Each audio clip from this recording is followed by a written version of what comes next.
نحمده ونصلي على رسوله الكريم أما بعد فأعوذ بالله من الشيطان الرجيم بسم الله الرحمن الرحيم والذين يتوفون منكم ويذرون أزواجا يتربصن بأنفسهن 4 أشهر وعشرا فإذا بلغن أجلهن فلا جناح عليكم فيما فعلن في أنفسهن بالمعروف والله بما تعملون خبير ولا جناح عليكم فيما عرضتم من خطبة النساء أو أكننتم في أنفسكم علم الله أنكم تذكرونهن ولكن لا تواعدوهن سرا إلا أن تقولوا قولا معروفا ولا تعزموا عقدة النكاح حتى يبلغ الكتاب أجله واعلموا أن الله يعلم ما في أنفسكم فاحذروه واعلموا أن الله غفور حليم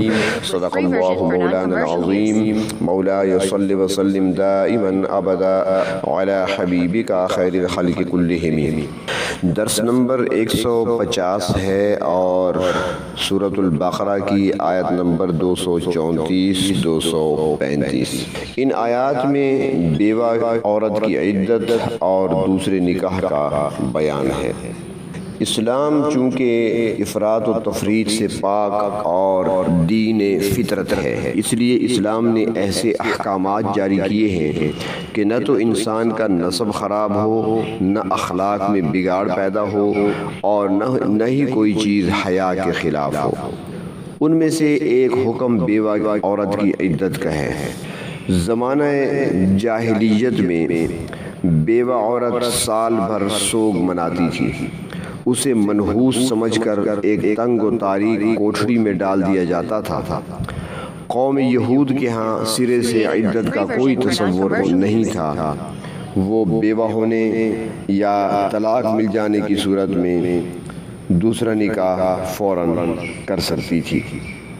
ہندو مذہب میں عورت کو مرنے والے خاوند کے ساتھ زندہ جلا دینے کی تعلیم تھی، اور اگر ایسا نہ ہوا تو پھر اس کو ساری زندگی سوگ منانا پڑتا تھا۔ جناب رسول اللہ صلی اللہ علیہ وسلم کا ارشاد ہے، جو عورت اللہ کی وحدانیت اور قیامت پر ایمان رکھتی ہے وہ کسی مرنے والے پر 3 دن سے زیادہ سوگ نہ منائے، مگر اپنے خاوند پر 4 ماہ 10 دن سوگ منانے کا حکم ہے۔ جن عورتوں کے خاوند فوت ہو جائیں تو وہ 4 ماہ 10 دن تک شوہر کی عدت وفات گزاریں، اس دوران کہیں بھی نکاح نہ کریں۔ عدت کی کئی صورتیں ہیں، کچھ کا بیان پہلے گزر چکا ہے۔ مثلاً جن عورتوں کو ماہواری آتی ہے، ایسی کسی عورت کو اگر طلاق ہو جائے تو اس کی عدت اللہ تعالیٰ نے 3 حیض مقرر فرمائی ہے۔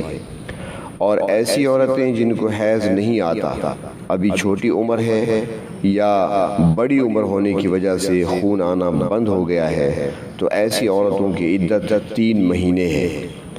جس عورت کا نکاح ہو گیا مگر میاں بیوی میں ابھی خلوت نہیں ہوئی تھی کہ طلاق واقع ہو گئی، تو ایسی عورت کے لیے کوئی عدت نہیں ہے، اس کا بیان سورۃ احزاب میں آئے گا۔ ایسی عورت طلاق کے بعد فوراً نکاح کر سکتی ہے۔ سورۃ طلاق میں اللہ رب العزت نے حاملہ عورتوں کی عدت بھی بیان فرمائی ہے کہ ایسی عورت کی عدت بچے کی پیدائش پر مکمل ہوگی۔ جب بچہ پیدا ہوگا عدت ختم ہو جائے گی، اور اس بات کا کوئی لحاظ نہیں کہ بچہ چند دن میں پیدا ہو جاتا ہے یا 9-10 مہینے لگ جاتے ہیں۔ یہاں پر ان عورتوں کی عدت بیان فرمائی ہے جن کے خاوند فوت ہو جاتے ہیں۔ اب بیوہ یعنی جس کا خاوند فوت ہو گیا، اس کی عدت 2 قسم کی ہو سکتی ہے۔ ایک صورت یہ ہے کہ اگر اس کی بیوہ حاملہ ہے تو اس کی عدت بچے کی پیدائش تک ہے، خواہ بچہ جلدی پیدا ہو یا 8-9 ماہ کے بعد پیدا ہو۔ حضرت سعد بن خولہ رضی اللہ تعالی عنہ حج کے موقع پر اونٹنی سے گر کر شہید ہو گئے۔ ان کی بیوی حاملہ تھی۔ وفات کے 22 دن بعد اس کے ہاں بچہ پیدا ہوا۔ تو حضور اکرم صلی اللہ علیہ وسلم نے ارشاد فرمایا اس کی عدت ختم ہو گئی ہے، اب اس کو دوسرا نکاح کرنے کی اجازت ہے، لیکن ہاں نفاس کا گزارنا ضروری ہے، یعنی قریب جانے کے لیے۔ اور اگر عورت حاملہ نہیں ہے تو اس کی عدت 4 ماہ 10 دن ہے، اور اس کے اندر مصلحت یہ ہے کہ اگر اس کو حمل ہے تو اس عرصہ میں ظاہر ہو جائے گا۔ اگر معلوم ہو جائے کہ عورت حاملہ ہے تو اس کی عدت جیسا کہ پہلے عرض کیا وضع حمل ہوگی، اور اگر حمل نہیں ہے تو اسے 4 مہینے اور 10 دن تک عدت پوری کرنا ہوگی۔ تو پروردگار عالم کا ارشاد مبارک ہے والذین یتوفون منکم ویذرون ازواجا، تم میں سے جن کو وفات دی جاتی ہے اور پیچھے وہ بیویاں چھوڑ جاتی ہیں، یتربصن بانفسہن 4 اشہر وعشرا، وہ روکے رکھیں اپنے آپ کو 4 ماہ اور 10 دن، یہ ان کی عدت ہے۔ تفسیر قرطبی میں ہے کہ حضور اکرم صلی اللہ علیہ وسلم کے پاس ایک عورت آئی اور عرض کیا یا رسول اللہ صلی اللہ علیہ وسلم، میری بیٹی کا خاوند فوت ہو گیا ہے اور اس کی آنکھوں میں تکلیف ہے، کیا وہ سرما لگا سکتی ہے؟ آپ نے ارشاد فرمایا بڑے افسوس کا مقام ہے کہ جاہلیت کے زمانے میں تم سال بھر سخت مشقت اٹھاتی تھیں، مگر اسلام کی عائد کردہ 4 ماہ 10 دن کی معمولی پابندی برداشت نہیں کر سکتی۔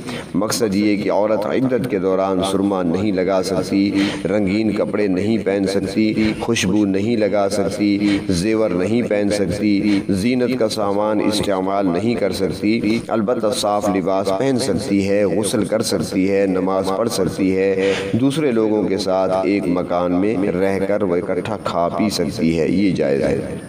لیکن اگر کوئی اور عزیز رشتہ دار فوت ہو جائے تو پھر سوگ 3 دن کا ہے، اس سے زیادہ نہیں۔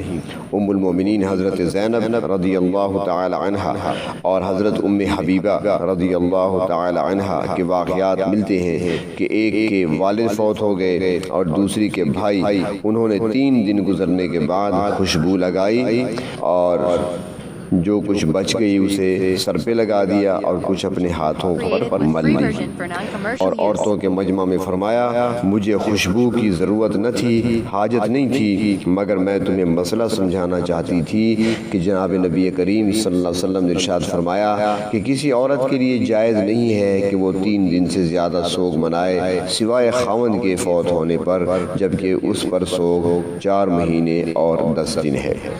فرمایا فَإِذَا بَلَغْنَ أَجَلَهُنَّ، جب ان کی عدت پوری ہو جائے فَلَا جُنَاحَ عَلَيْكُمْ فِي مَا فَعَلْنَ فِي أَنفُسِهِنَّ بِالْمَعْرُوفِ، تو اب تم پر کوئی حرج نہیں ہے کہ وہ عورتیں اپنے بارے میں دستور شریعت کے مطابق فیصلہ کریں، یعنی اگر وہ نکاح کرنا چاہیں تو کر سکتی ہیں، کہیں نکاح کا پیغام بھیجنا چاہیں تو کوئی حرج نہیں، وہ ایسا کر سکتی ہیں، کسی دوسرے شخص کو یہ حق نہیں پہنچتا کہ وہ ان کو اس کام سے منع کرے یا ان کے کام میں کسی قسم کی رکاوٹ ڈالے۔ فرمایا واللہ بما تعملون خبیر، اور جو کچھ تم کرتے ہو اللہ تبارک و تعالی اس کی خبر رکھتے ہیں۔ اس حصے میں آیت کے اس حصے میں اس بات کا بیان ہے کہ جن عورتوں کے شوہر فوت ہو جائیں تو عدت گزارنے کے بعد وہ عورتیں دوسری جگہ اپنا نکاح کر سکتی ہیں، اگر کہیں نکاح کا پیغام بھیجنا چاہیں تو بھیج سکتی ہیں، اور مسلمان عورتوں کے لیے جو زیب و زینت جائز ہے وہ اسے اختیار کر سکتی ہیں۔ کسی شخص کو یہ حق حاصل نہیں کہ وہ انہیں دوبارہ نکاح کرنے یا زیب و زینت اختیار کرنے سے منع کرے، البتہ اگر یہ عورتیں عدت سے پہلے یا شریعت کے خلاف کوئی کام کریں تو عورتوں کے اولیاء انہیں اس کام سے روک سکتے ہیں۔ اور خصوصاً یہ بھی بتا دیا گیا کہ اگر عورتوں نے شریعت کے خلاف کوئی کام کیا یا مسلمانوں نے عموماً اور اس کے رشتہ داروں نے خصوصاً انہیں اس سے نہیں روکا تو اللہ تعالیٰ سے ان کے یہ اعمال چھپے نہیں رہ سکتے، وقت آنے پر اللہ تبارک و تعالیٰ پھر انہیں سزا دیں گے۔ واللہ بما تعملون خبیر۔ اللہ رب العزت نے بنی نوع انسان کی بقا کے لیے ہر مرد و عورت میں جنسی مادہ اور تقاضا رکھا ہے، اور اس ضرورت کو پورا کرنے کے لیے نکاح کو ذریعہ بنایا ہے۔ مردوں کو بیک وقت 4 عورتوں کو اپنے نکاح میں رکھنے کی اجازت مرحمت فرمائی، بشرطے کہ مرد تمام بیویوں کے حقوق برابر طور پر ادا کرنے کی استطاعت رکھتا ہو، لیکن عورت ایک وقت میں ایک ہی مرد کے نکاح میں رہ سکتی ہے، جو کہ اس کی ضروریات پوری کرنے کے لیے شرعی و اخلاقی ہر 2 حوالوں سے کافی ہے۔ اگر کسی عورت کو طلاق ہو جائے یا اس کے شوہر کا انتقال ہو جائے تو ایسی عورت بے سہارا ہو جاتی ہے۔ شریعت نے اس کا آسان حل دیا ہے کہ ایسی عورتیں دوسرا نکاح کر لیں، اس میں کوئی برائی کی بات نہیں۔ اگر دوسرا نکاح نہ کیا جائے تو برائی کے دروازے کھل جائیں گے، لہذا قرآن مقدس نے عورت کے ورثاء کو اس بات سے منع کیا ہے کہ وہ عورت کو دوسرے نکاح سے روکیں۔ ہمارے زمانے میں اور خصوصاً ہمارے علاقوں میں مسلمانوں میں عورت کے دوسرے نکاح کو معیوب سمجھا جاتا ہے، اور عورت باوجود ضرورت کے بقیہ عمر بیوگی کی حالت میں گزارنے پر مجبور ہو جاتی ہے۔ یہ ناپسندیدہ رواج مسلمانوں میں ہندوانہ ثقافت سے داخل ہو گیا ہے، جس کا اسلام سے کوئی تعلق نہیں ہے، اور اس کا زبردست نقصان یہ ہے کہ باحیا عورتیں جسمانی بیماریوں میں مبتلا ہو جاتی ہیں اور دوسری عورتیں اخلاقی بیماریوں کا شکار ہو کر رہ جاتی ہیں، جس سے معاشرتی نظام میں بگاڑ پیدا ہوتا ہے۔ تو فرمایا وَلَا جُنَاحَ عَلَيْكُمْ فِي مَا عَرَّضْتُمْ بِهِ مِنْ خِطْبَةِ النِّسَاءِ، تم پر کوئی گناہ نہیں ہے کہ تم عورتوں کے ساتھ پیغام کے نکاح کے سلسلہ میں اشارہ کرو۔ خطبہ عورتوں کے لیے نکاح کے پیغام کو کہتے ہیں۔ مقصد یہ کہ تم اشارے کنائے سے بات کر سکتے ہو، یعنی اشارے کنائے سے اپنا مقصد بیان کر دو۔ او اکننتم فی انفسکم، یا اس کو دل میں پوشیدہ رکھو، اس کا بھی کوئی گناہ نہیں ہے۔ فرمایا علم اللہ انکم ستذکرونہن، اللہ تعالیٰ جانتا ہے کہ تم ان عورتوں کا ذکر کرو گے، کیونکہ فطرتاً مرد کو عورت کی اور عورت کو مرد کی ضرورت ہوتی ہے، مگر اللہ تعالیٰ کی مقرر کردہ حدوں کو قائم رکھو۔ یہاں پر یہ بیان کر دیا کہ جو عورت طلاق کے بعد عدت میں رہے تو کسی مرد کو اس سے نکاح کرنے یا صریح الفاظ میں نکاح کا پیغام دینے کی قطعاً اجازت نہیں ہے، البتہ دل میں یہ نیت کرنے میں کوئی حرج نہیں کہ عدت گزرنے کے بعد اس سے نکاح کر لوں گا۔ عدت کے دوران بجائے صریح اور واضح لفظوں کے اشارے کی زبان میں نکاح کا پیغام دیا جائے تو اس کی اجازت ہے۔ مثلاً یہ کہا جائے مجھے ایک نیک عورت سے نکاح کی خواہش ہے، یا اگر مجھے کوئی دیندار عورت مل جائے تو اس سے نکاح کر لوں، یا تجھ جیسی خوش نصیب عورت کسی نصیب والے ہی کو مل سکتی ہے وغیرہ، تو اس میں شرعاً کوئی مذائقہ نہیں۔ فرمایا وَلَٰكِن لَا تُوَاعِدُوهُنَّ سِرًّا، ان سے خفیہ طور پر نکاح کا وعدہ نہ لے لینا، یہ بالکل جائز نہیں۔ عدت کے دوران عورت سے یہ کہنا کہ عدت کے بعد میرے ساتھ نکاح کر لینا، کسی اور کے ساتھ نہ کرنا، ایسی بات جائز نہیں ہے۔ إِلَّا أَن تَقُولُوا قَوْلًا مَعْرُوفًا، ہاں اچھے طریقے سے دستور کے مطابق بات کر سکتے ہو، اشارے کنائے کے ذریعے اپنا مدعا بیان کر سکتے ہو، جیسا پہلے مثال میں عرض کیا۔ وَلَا تَعْزِمُوا عُقْدَةَ النِّكَاحِ حَتَّى يَبْلُغَ الْكِتَابُ أَجَلَهُ، جب تک عدت پوری نہ ہو جائے نکاح باندھنے کا ارادہ بالکل نہ کرو۔ یہاں پر کتاب سے مراد نوشتہ عدت ہے جو اللہ تعالیٰ کے قانون میں مقرر ہے۔ عدت کے اندر تو ویسے ہی نکاح نہیں ہو سکتا، ایسا کرنا تو زنا کا ارتکاب ہے اور قطعی طور پہ حرام ہے۔ تو فرمایا وَاعْلَمُوا، جان لو، ان اللہ یعلم ما فی انفسکم، کہ اللہ تعالیٰ جانتا ہے جو کچھ تمہارے دلوں میں ہے۔ اگر دل میں بھی قانون کے خلاف ورزی کا خیال ہے تو اللہ تعالیٰ اسے بھی جانتا ہے۔ فَاحْذَرُوهُ، لہٰذا اس سے ڈرتے رہو، اس کے قانون کی خلاف ورزی نہ کر بیٹھنا۔ وَاعْلَمُوا، اور یاد رکھو، ان اللہ غفور حلیم، اللہ تبارک و تعالیٰ غفور یعنی بخشنے والا بھی ہے اور حلیم بردبار بھی ہے، تحمل کرنے والا بھی ہے۔ بسا اوقات وہ گرفت نہیں کرتا، مگر جب مجرموں کو پکڑتا ہے تو پھر خوب پکڑتا ہے۔ انسان کو اللہ رب العزت کے تحمل کی وجہ سے لاپرواہ نہیں ہو جانا چاہیے کہ ایک دفعہ بچ گیا تو ہمیشہ ہی بچتا رہے گا، بلکہ وہ اپنے وقت پر ضرور پکڑا جائے گا۔ اگر خدا کے قانون کو توڑو گے تو اس کی گرفت سے نہیں بچ سکو گے، کیونکہ وہ بندے کے ہر خیال اور ارادے سے واقف ہے۔ لہٰذا ناجائز ارادوں سے پرہیز کرنا چاہیے۔ اگر خواہش نفس سے مغلوب ہو کر ناجائز ارادہ پر عمل کیا تو توبہ و استغفار کرو، اس لیے کہ وہ بخشنے والا ہے، اور اگر گناہ کے ارتکاب پر اس دنیا میں مواخذہ نہ ہوا تو اس خوش فہمی میں مبتلا نہیں رہنا چاہیے کہ سزا معاف ہو گئی، کیونکہ وہ بردبار ہے، سزا اور عذاب دینے میں جلدی نہیں کرتا۔ اللہ تبارک و تعالی عمل کی توفیق عطا فرمائے۔